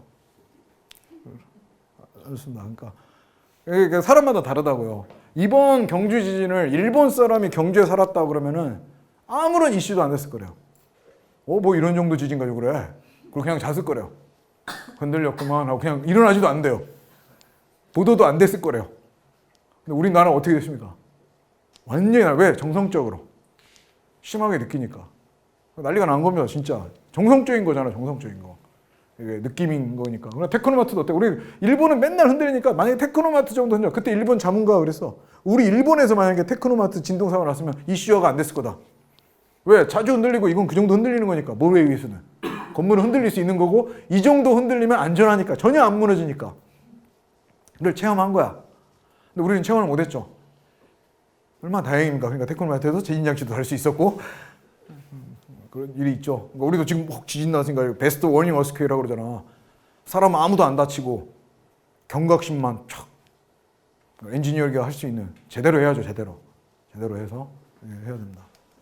그래서 이런 거가 됐고 하도 말을 많이 해서 근데 사실은 우리는 얘기하는 건 유효가속도입니다. 유효가속도. 진짜 얘기하는 거예요. 얼마를 견디느냐면 특등급은 0.2G까지 견뎌라. 그게 집안이 유효 가속도입니다. 더군다나. 피크가 아닙니다. 피크는 잠깐 한번 땅 친 거고요. 저건 어느 정도 에너지를 포함하고 있는 0.2G입니다. 그러니까 PGA는 저거보다는 되게 더 큽니다. 0.2G인데 근데 다 쉽게 생각하면 밑에서 0.2G 정도짜리 또는 그거보다 좀 더 큰 지진이 와도 안전하게 설계를 해라. 바로 건물 밑에서. 그러겠죠. 그 관성력으로. 이렇게 설계하라고 쭉 해서 우리는 설계를 뭡니까? 각 건물마다 이걸로 설계합니다. 가속도로. 자, 기억하세요. 건물은 뭐로 설계합니까? 가속도로 설계합니다. 진도도 아니고요. 규모도 아니고요. 각 건물마다 뭐로 설계합니까? 가속도로 설계합니다. 그것도 유효지방 가속도입니다. 피크가 아닙니다. EPA입니다. 자, 이렇게 내가 얘기하면 유효지방 가속도랑 피크가 뭔지 찾아보세요. 꼭 찾아보세요. 그러면은 여기 나오고요. 자, 그래서 뭐 해보면 진도에 따라서 규모랑 최대 지방 가속도, 최대 지방 속도를 대강 매칭해 보니 정말 매칭 안 되지만 하도 이 요구사항이 많아서 이 표를 한번 만들었어요.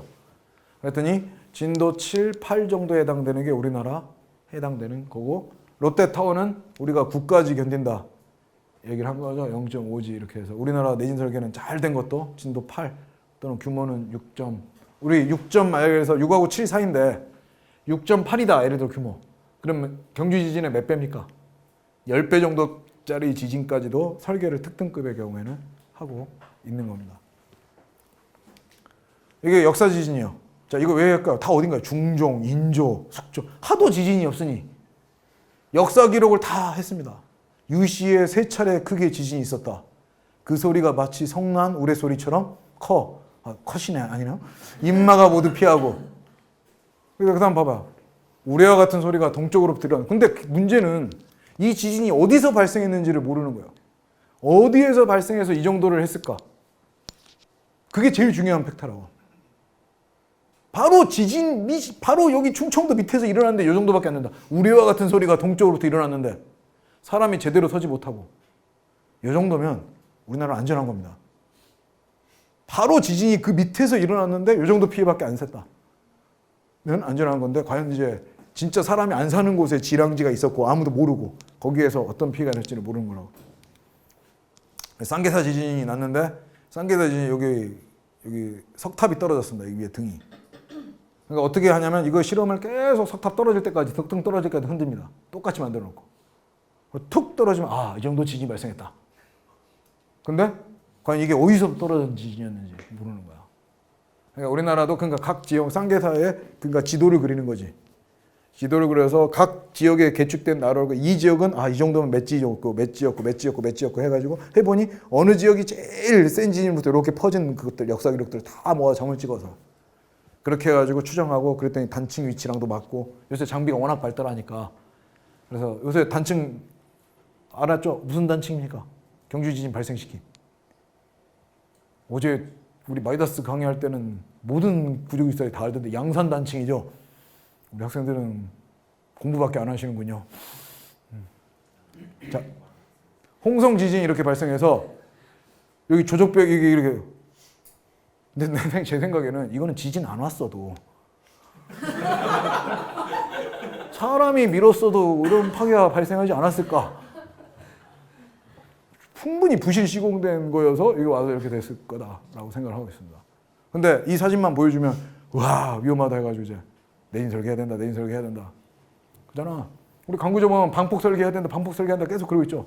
북한이 위협해주고 있으니 방폭해야 된다. 통일되면 어떡할 거야? 몰라? 전공 바꿀 거야? 제 전공 방폭이 아닙니다. 전공 쉽게 바꾸면 되지 그냥. 이번에 내진으로 돌아온 사람 되게 많더라고. 그래서 오대산 지진도 이렇게 여기서 이제 계측된 게 났었고요. 시흥 지진도 수도권 근처에서 발생을 했고 드디어 경주 지진이 발생했습니다. 이렇게 5.1, 4.5, 5.8 요 양산 단층을 따라서 근데 여기 10기, 6기 여기 바로 근처에 있죠. 위험한 나라입니다. 그죠?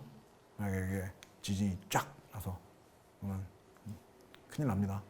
역대 국내 지진 규모 순위에 이렇게 차지하게 이렇게 되겠습니다. 보시면 평안도에서도 여기도 나서 그래서 우리가 되게 제일 규모가 큰 게 여기서 발생했죠. 그다음 넘버 2가 어디입니까? 여기죠, 평안도.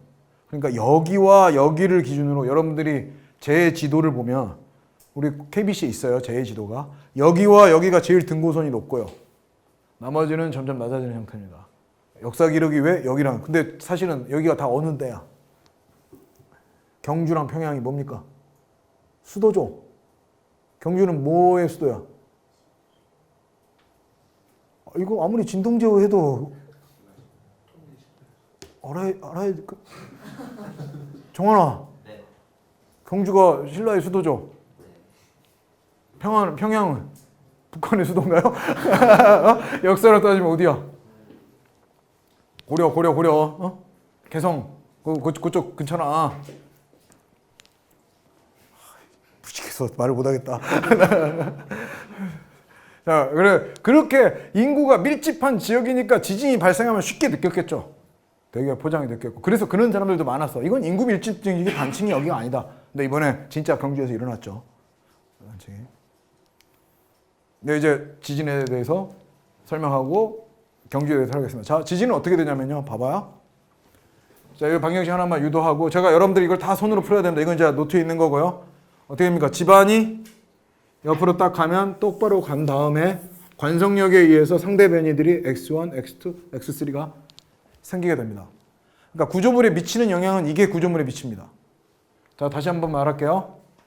여기 있다가 집안이 탕 움직이면 그대로 간 여기에서 가면 그냥 그대로 멈춰 있으면 아무 힘도 안 생길 텐데 뭐가 생깁니까? 상대 변형이 관성력으로 발생을 하게 됩니다. 자, 이거 머릿속에 그려져? 탕 가면 얘가 이렇게 쓱 간다고, 그 관성력으로. 그러면 그 다음에 발생한 이런 변형이 뭐라고요? 구조물에 영향을 준다고요. 자, 그래서 어떻게 하냐면 이 두 개의 팩터로 나옵니다. x를 x1 하면 가속도는 집안 움직인 111에다가 다 xg만큼 다 움직인 거 여기에다가 요거를 다 더해줘야 됩니다. 각각 팩터를. x1, x2, x3. 그래서 가속도는 뭐냐면 절대 가속도이기 때문에 여기 절대 가속도가 붙었습니다. 앱솔루트입니다, 이거는. 절대 가속도이기 때문에 절대 가속도는 요 전체 텀이에요. 여기 전체 다 같이 움직여요. 그래서 m 여기다 그대로 집어넣으면 요건 상대 가속도. 요거는 절대 이거 다 닷 이게 있습니다. 그래서 여기 닷 이게 지금 다 표시하세요. 그래서 그게 돼서 얘를 옆으로 넘기면 다 상대대에 대한 로 표현할 수 있습니다. 그래서 어떻게 됩니까? 이렇게 됩니다. 즉 각 층의 질량만큼 똑같이 111식으로 지방가속도 강구가 관성력으로 움직이게 되겠습니다.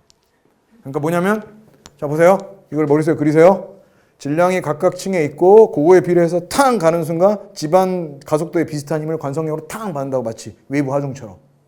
그래서 그 다음에 순간적으로 생긴 변형에 의해 구조물이 거동을 하게 됩니다. 계속 관성력을 받는 거죠. 그럼 자, 이 모양을 잘 보라고 그랬습니다. 그래서 자 이걸 해보겠습니다. 자, 이게 이제 쉽게 이해되는 됩니다. 뭐 하는 겁니까? 좌표 변환한 거죠. 파이로 좌표 변환한 거, 걔를 여기다 그대로 집어넣은 거고요. 그죠? 그 다음에 파이 t를 곱하면 얘가 뭐예요? 대각행렬로 이렇게 된다고요. 그렇죠? 얘가 만약에 1이면 얘는 그냥 2 감쇄비의 오메가 1. 얘는 그렇게 되는데 만약 C도 사실은 여기서 조건이 이 고유 벡터가 어디에서 나왔습니까? M하고 K 관계에서만 나왔죠. 그러니까 C는 대각행렬이 된다는 보장이 전혀 없어요. 자, 적으세요. 잘못된 가정입니다. 실제 물리현상하고 안 맞습니다. 실제 물리현상하고 안 맞습니다. 각 모드가 특정 감쇄비를 가진다는 것은 실제 물리현상하고 안 맞습니다. 왜? 고유 벡터가 뭐에서부터 풀었기 때문에 M하고 K로만 풀었기 때문에 M하고 K는 다이어고널이 되지만 C는 절대로 다이어고널이 안 됩니다. 그럼 왜 이렇게 했을까요? 자, 1. 할 수 없어서 2. 그래도 이게 맞기 때문에 뭐야 그거? 그렇죠. 할 수 없어서입니다. 모두 해석을 하려면. 할 수 없어서입니다. 할 수 없어서. 자, 근데 하나 장점이 있습니다. 다이어고널은 안 되지만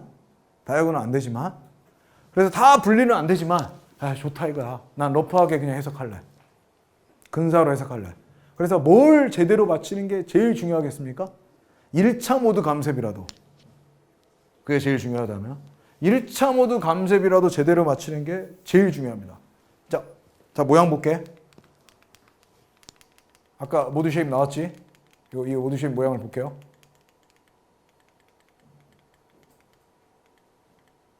자, 이 모드가 감쇄가 셀까요? 이 모드가 감쇄가 셀까요? 구조물이 어떻게 변형하는가? 자, 봐. 머릿속으로. 이렇게 변형하는, 이 변형할 때 삐걱삐걱 거리면서 에너지가 소산되는 게 셀까요? 어떤 구조체 파괴되는 거면서. 그죠? 이렇게 갔다가 이렇게 가는 이런 변형일 때 감쇄가 셀까요? 아무도 모를까요? 모릅니다. 그냥 가정하는 겁니다. 저기서 가장 큰 오차가 나와요. 모든 동적 해석의 첫 번째는 질량 맞추는 거라 그랬죠. 강성은 모델링, 우리 유한요소 모델링 하면 웬만하면 잘 맞습니다. 엔지니어가 실수하는 게 입력할 때 질량 맞춰. 좋다 이거 M하고 K 잘 맞췄어요. 그 다음 실수가 뭡니까? 실수가 아니라 도저히 엔지니어링이 커버할 수 없는 파트. 뭡니까? 감쇄입니다. 못 맞춥니다. 1%냐 2%냐에 따라 어마어마하게 응답할 차이가 못 맞춥니다. 그래서 거꾸로 감쇄 장치를 달잘하는 사람이 있는 거야. 그렇게 불확실한 텀 봐봐. 1% 2%는 되게 불확실해요. 감쇄가 뭐에 반비례하냐면은 응답에 루트 감쇄비에 반비례합니다. 응답. 이걸 꼭 기억하세요. 공진일 때는 루트에 반비례합니다. 이게 공진. 이게 지진. 대강 기억하세요. 대강. 자, 1%짜리 보겠습니다. 정원아 1%면 이거 어떻게 되니? 0.01이면 응답 얼마 나오니?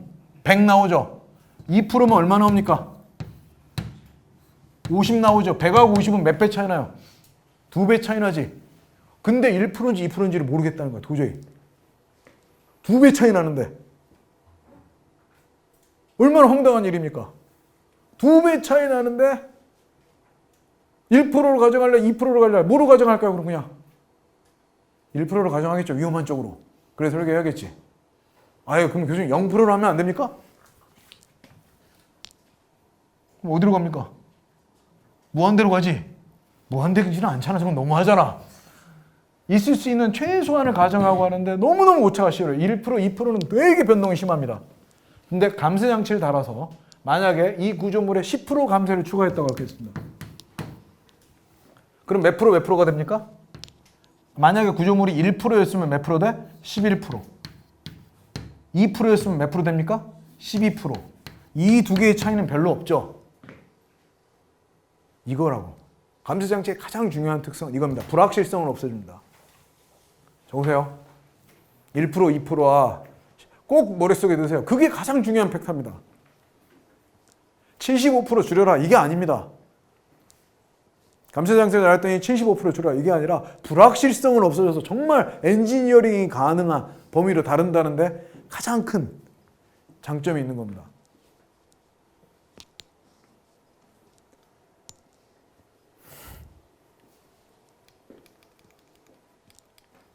자, 그래도 볼게요. 그냥 할 수 없으니까 가정했어요. 그러면은 여기 요 형태입니다. 얘가 1이면은 얘가 뭐 돼버릴까요? 그냥 오메가 제곱이 된다고 그랬죠 아까. 그래서 얘가 1이면은 얘는 진동수랑 감세비 곱한 형태가 됩니다. 이거 할 수 없이 이렇게 가정한다고 그랬습니다. 자, 이렇게 됐고 어떻게 되겠습니까? 여기다 파이 t를 곱했죠. 자, 이걸 머릿속에 그리라고. 그러면 어떻게 됩니까? 파이 t 하면 이게 ln이 되고요. 그러니까 어떤 숫자들의 값이 나옵니다. 쭉 값으로 나오고요. 어떤 형태냐면요. 보세요. 얘가 ln의 ln 이런 벡터입니다. 벡터. n/1 벡터입니다. 적으세요. n/1 벡터고 이게 뭐냐면 L1, L2, L3 이렇게 써 있습니다. 그럼 뭔가요? 이거 만약에 질량이 U, 감세비가 사이 1, 진동수가 오메가 n 제곱인데 지방 가속도에 마치 뭐가 곱해져 있는 거랑 똑같습니까? L1이 곱해져 있는 거랑 똑같죠. 이게 각 지방 가속도가 똑같은 지방 가속도가 각 모드에 어떤 영향을 주나 이겁니다. 1차 모드에 얼마 한번 머릿속에 그려봅시다. 이거 단위 행렬 1이라고 합시다. 그려봐요. 꼭 수식으로 하지 말고 그냥 다 질량이 똑같이 다 111 있다고 해봅시다. 그럼 단위 행렬은 얘 빠져도 상관없겠죠? i니까. 자, 여기가 1입니다. 쭉 1. 자, 모드 쉐입 1차 모드 쉐입 한번 곱해봐요. 얼마 나옵니까? 1차 모드 쉐입 곱해봐. 아까 1차 모드 쉐입이 뭐였어? 1, 2였지? 1, 2랑 1, 1 곱해봐. 뭐 나옵니까? 중호야 얼마 나오냐? 1, 2랑 1, 1 곱해보라고. 시집으로 써줘야겠네. 너도 나와라 주말에.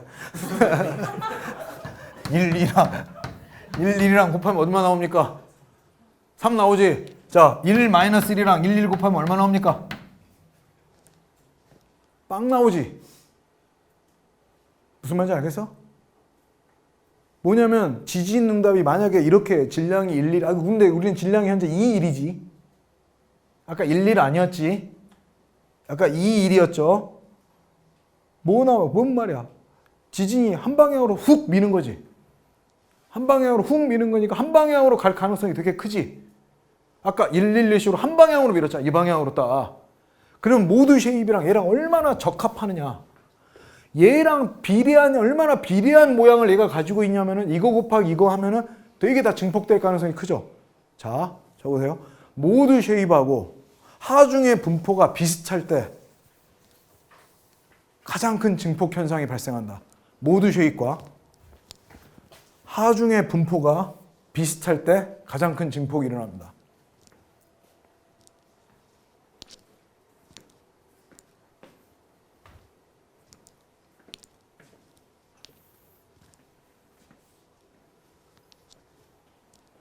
자, 그러면은 어떻게 된 겁니까?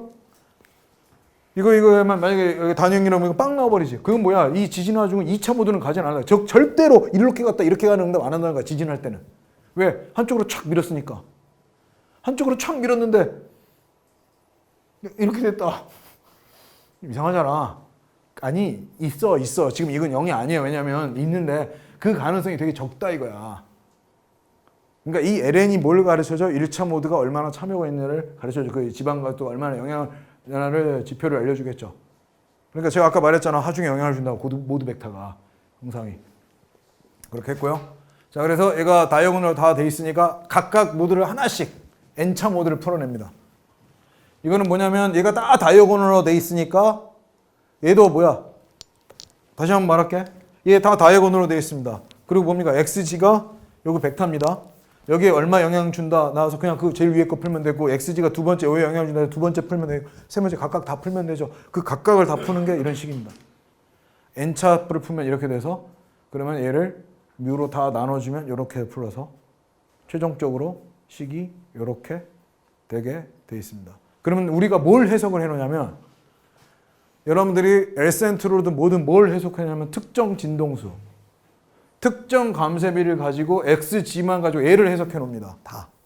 그럼 그 해석한 결과에다 뭐만 곱하면 돼요? 감마인만 곱하면. 왜? 지방감소.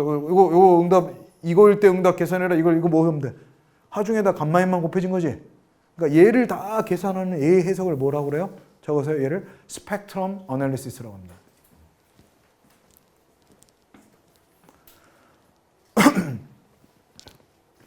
얘를 스펙트럼 어널리시스라고 보통 이제 SD를 계산했다. 뭐 진동수랑 감쇄비랑 지방가속도의 함수입니다. 엘센트로면 엘센트로, 테프트면 테프트, 경주면 경주. 스펙트럼 계산해라. 경주 지진의 스펙트럼 어떻게 되냐? 엘센트의 스펙트럼 어떻게 되냐? 딱 얘기할 때 그건 뭐 한 거야? 이거 계산한 거야. 그럼 그 스펙트럼에다 뭘 곱해야지 진짜 응답이 나온다고요? 감마n을 곱하면 진짜 응답이 아니라 무슨 응답이 나온다고요? 모드 응답이 나오고요. 모드 응답에다 뭘 곱해야지 진짜 응답이 나온다고요? 모드 쉐입. 다시 한번 할게. 자, 모드 응답에다 모드 쉐입 곱해야 진짜 응답이 나옵니다. 꼭 기억하세요. 이 세 개. 세 개 기억하세요. 네? 숙제로 내주는 겁니다. 꼭 이거를 수식으로 풀고 매트랩으로 프로그램을 짜서 오는 겁니다. 그래서 최종적으로 이게 응답이 이렇게 됩니다. 그래서 결과적으로 해서 이제 결국 모드 응답을 계산했으면 얘를 어떻게 계산해요?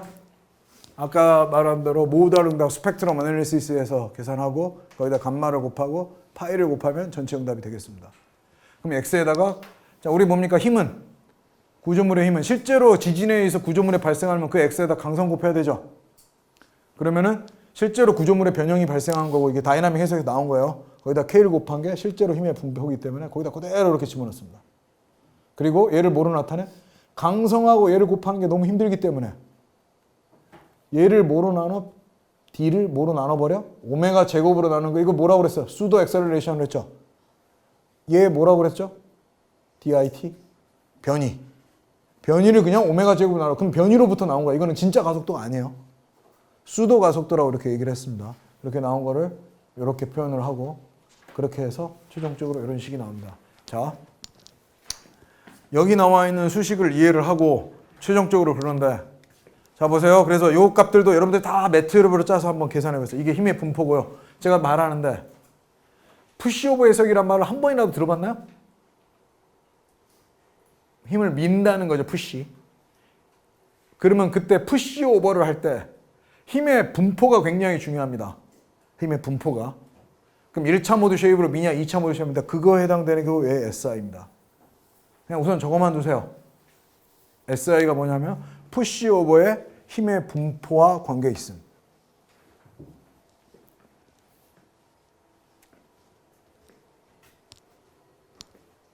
자, 우리는 뭐로 하고 싶으냐면은 진짜 힘은 뭐냐면 구조물에 발생한 진짜 힘은 강성각팍이 변형입니다. 다시 한번 얘기할게. 이게 진짜 구조물에 발생한 힘입니다. 부재력입니다. 이게 진짜 힘입니다. 근데 어떤 욕구가 있는 거야? 가속도로 표현하고 싶다고. 가속도로. F는 KX보다 K는 너무너무 복잡하니까. 너무 복잡하잖아. 이 구조물 강성 알아볼라? 근데 질량은 되게 쉽게 알잖아. 전체 무게는 얼마야? 이건 되게 쉽게 알잖아. 어떤 욕구가 있는 거야? 질량 곱하기 가속도로 바꾸고 싶은 욕구가 너무너무 크다고. 저거 너무 계산하기 어려워. 물리적 직관 힘듦. 이게 진짜 힘인데 어떤 욕구가 큰 거야? 질량 곱하기 가속도로 얘를 만들어 보고 싶다고, 이 식을. 그 욕구가 큰 거라고요.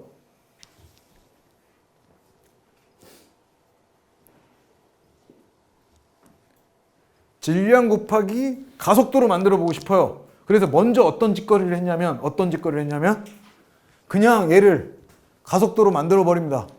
그럼 어떤 뜻이면 D를 오메가 제곱으로 나누는 딱 그거잖아. 그죠? D에다 오메가 제곱. 그냥 나는 잘 모르겠는데 D가 몇 미터 계산됐어. D가 얼마 계산했는데 거기다 오메가 제곱 곱한 거를 그냥 이런 물리량이 있다고 할 때 이걸 A라고 하자. 자, 어떻게 됩니까? 오메가는 뭡니까? T분의 2파이지. 제곱의 D죠. T가 뭐야? 주기지. 그럼 뭐 이거 세크 제곱분일 나오고 2파이는 이건 단위 없고, 그럼 이거 미터고 세크 제곱, 미터 퍼 세크 제곱 되죠? 가속도 단위가 되는 어떤 물리량이 있어, A. 그냥 변이를 뭐로 나누자고? 오메가 제곱 곱한 값이 A라고 치자. 그러면 D는 뭐야? 뭔지 모르지만 A가 있을 때 A를 오메가 제곱으로 나눈 값이겠죠. 그러니까 그걸 가속도라고 해놓고 말을. 그럼 나머지 항들을 이렇게 모양을 봤다고. 그랬더니만 우리 K의 파이의 요거가 고유치 해석에서 이런 형태로 바뀌죠. 오메가 제곱에 M의 파이로. 이건 모두 K 파이는 오메가 제곱, M 파이는 이거 바로 우리 고유치 해석한 결과잖아요. 질량이 들어간 형태로 바뀌기 시작했지. 오메가 제곱을 쓰는 순간. 그죠? 내 욕구가 싫은데 얘는 뭐야? 진짜 가속도야? 아니야. 수도 가속도야. D에서부터 구한 거야. 그랬고 났더니만 이 앞에 있는 K가 뭐로 바뀌기 시작했어? M으로 바뀌기 표현되기 시작했죠. M으로. 질량으로 표현되기 시작했다. 그죠? 그래서 어떻게 표현됐어요? M 파이에 감마에 이렇게 표현됐고, 요거를 질량에 비례한 힘의 분포. 질량 행렬과 관계된 힘의 분포입니다. 지진 해석에서 하면. 뭐로 바뀌어요? 자, 어떤 힘의 따라와봐요. 뭐야? 뭐 어떻게 됐다고? 그냥 D를 가속도 단위를 가진 걸로 바꿔놨더니만, 그럼 오메가가 여기 곱해지게 되잖아. 그래서 K가 뭐로 바뀌어? 질량으로 바뀌어서. 우리 질량 행렬은 대개는 다이아고널입니다. 왜? 1층 질량, 2층 질량, 3층 질량, 4층 질량 이렇게 돼서 머릿속에 계산하기가 되게 쉬워. 1층 질량, 2층 질량, 3층 질량 그렇게 쭉 질량이 분포가 되어 있다고. 거기에 모두 쉐입을 곱하고. 그럼 그것도 대강 머릿속에 할 수 있어. 아, 이게 어떤 분포겠구나. 감마 I, 1차 모드에 참여하는 결과. 이건 스칼라야. 쭉 벡터에서 I차 모드에 해당되는. 여러분들 꼭 손으로 해봐야 됩니다. 그러면 얘가 분포돼서 어떤 힘에 분포될지. 숙제로 S를 다 계산해 오는 겁니다. 아까 그 매트랩으로 짜서 S를 계산해 오는 겁니다. SI가 어떻게 될지.